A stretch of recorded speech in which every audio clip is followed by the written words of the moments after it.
This is a press statement of the OSG on the decision on the Philippine government's appeal to the ICC pre-trial chamber's decision authorizing the Office of the Prosecutor to resume investigation into the Philippine situation. The Office of the Solicitor General is disappointed in today's judgment issued by the Appeals Chamber of the ICC.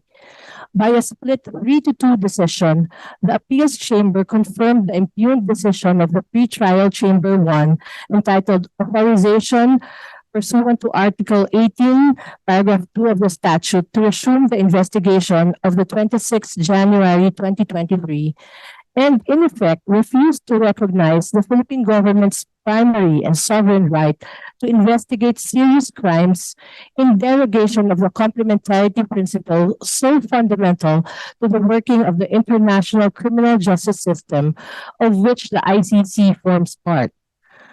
Long after the Philippines ceased to be a state party to the Rome Statute, the Philippine government chose to submit data to the Office of the Prosecutor and later to the pre-trial chamber, not out of any legal obligation, but purely on the basis of comity, consonant with its assertion of sovereignty.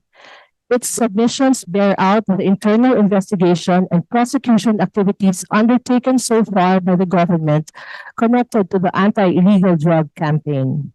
The Chamber's majority conveniently brushed this aside. And worse, they refused to consider the Philippines' jurisdictional challenge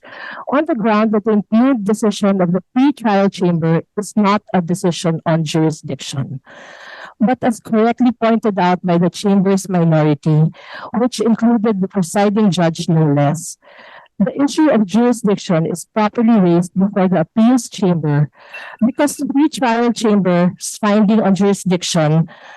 is an integral part of the impugned decision. The established principle of international law dictates that the court must satisfy itself of its own jurisdiction, and this power to determine its own jurisdiction exists regardless of whether the court is called upon to exercise this power or not.